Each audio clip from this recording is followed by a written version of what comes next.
Hey, it's Dave and Wanda from Dave and Wanda in the Morning on WGRC, and we are here for another episode of Around the Valley. We're hanging out in Sunbury at Fresh Roasted Coffee, and we were anticipating coming to a small coffee shop that did some roasting, but as we look at this building, it's massive. It's huge. I'm not even sure what to expect. I know. From the outside, not what I was looking for, but this is exciting. I'm looking forward to it. Well, you and I, is no secret, we love coffee. We do. So this is going to be a lot of fun. We do. Let's go check it out. All right. I think we're looking for Andy, right? We are looking for Andy. WGRC's Around the Valley is sponsored by Zook Septic Services, serving central Pennsylvania. Contact them for inspections, repairs, and system maintenance needs at 570-837-1466 or at zookseptic.com. And we are inside Fresh Roasted Coffee here in Sunbury with the owner and founder, Andy Oates. Andy, how are you? Good. How are you guys doing? Wonderful. Wonderful. Yes. So Wanda and I, it's no secret to our listeners, we love coffee. We do. And we thought we were coming to like a little coffee shop roasting place. Yes. We've kind of gotten a sneak peek already. This place is huge. Yeah. It's we fly under the radar a little bit, but yeah, most people don't realize we exist yet. It is really grown in the last few years, and our building's now 84,000 square feet. So incredible. It's definitely a little bit bigger. Yeah. So, even driving up the road, I had no idea where I was going. It's kind of out in the middle of nowhere. Yeah. But this place is amazing. And the products that you offer, the variety that you offer is exciting to me. I love coffee. So lots to try. Yeah, me too. That's my favorite part. I'm sure. That's how we got here.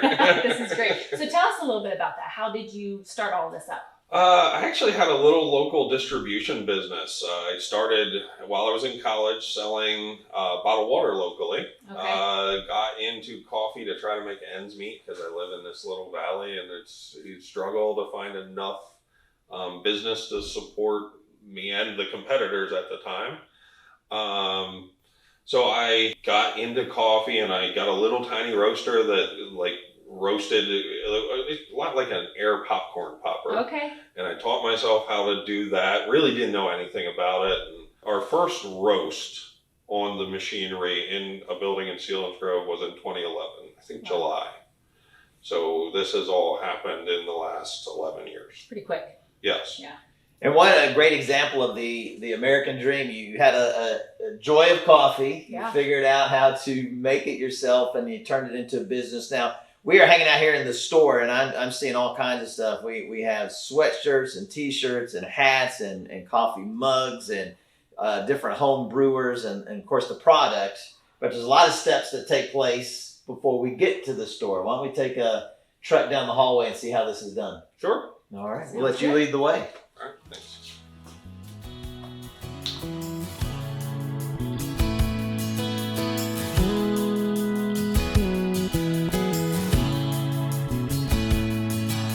So I see a lot of different bags of beans. You receive beans from all over the world? Oh, yeah. Yes. Yep.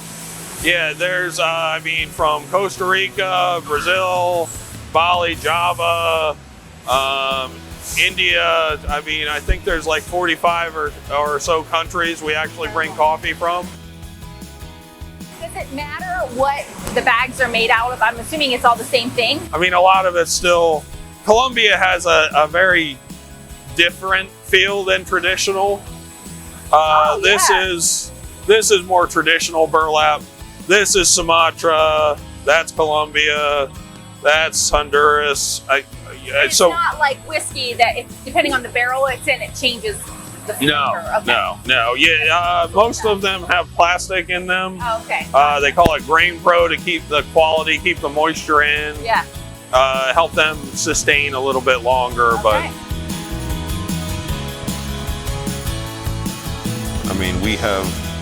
We have coffee from all over. Wow.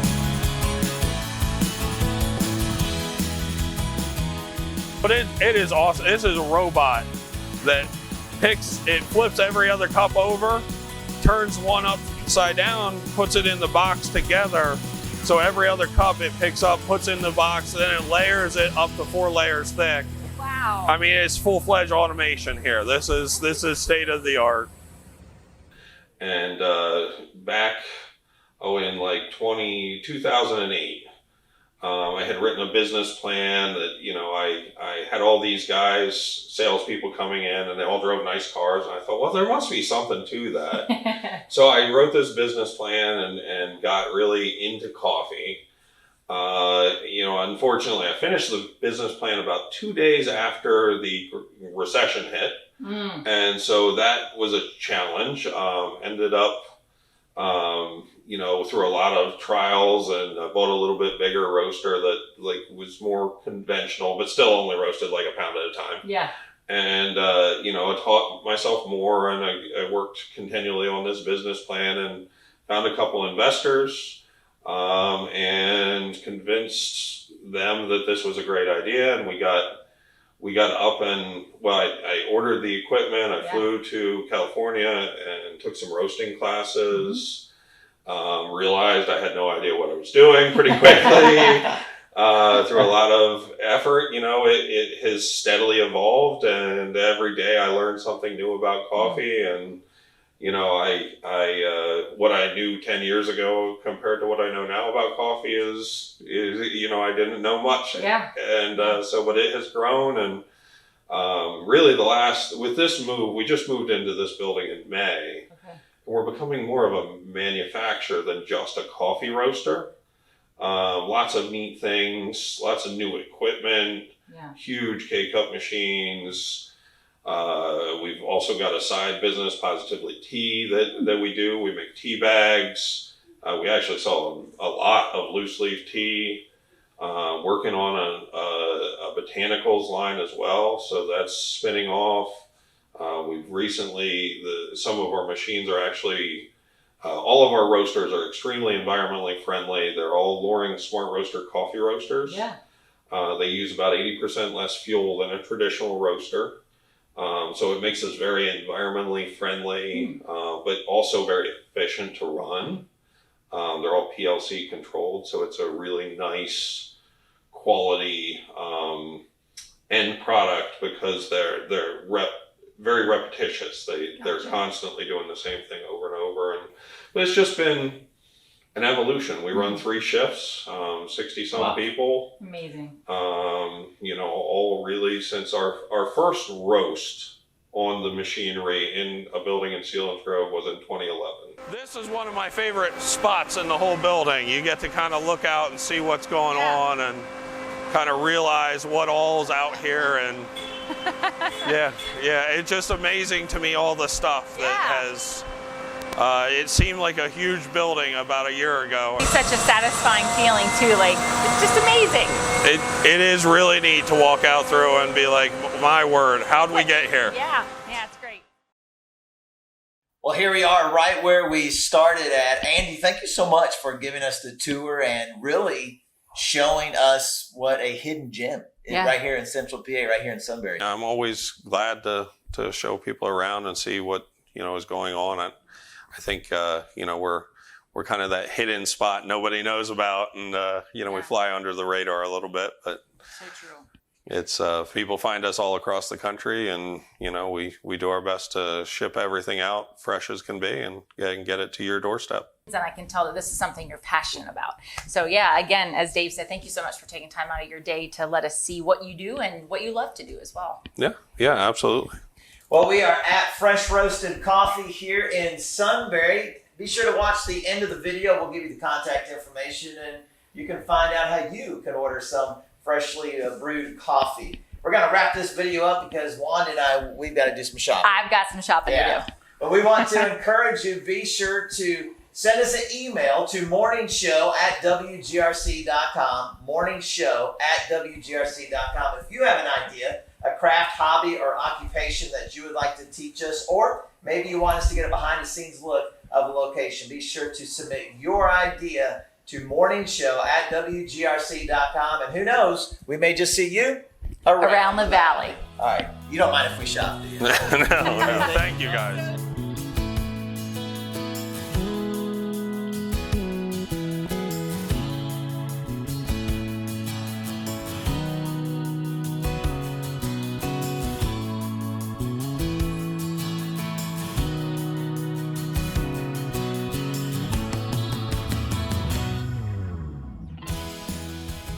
So I'm going to ask you a question as a professional. So Dave, I know the question.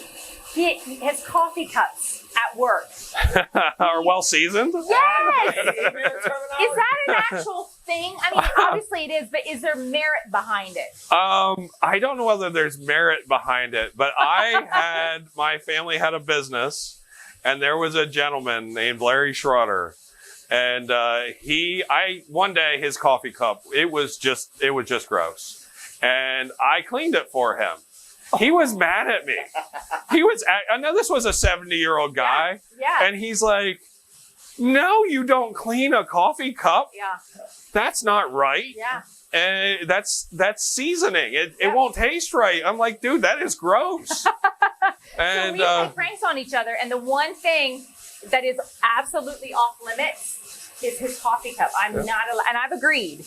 I will not touch the coffee cup, but it's gross. So there's an another way to. Navy tradition. You don't wash your coffee. Now going back to the science. You don't even rinse it out. So not only talking about seasoning, but as long as it's black coffee, there's no harm. Then where does the crunchies come from? That's just dried coffee.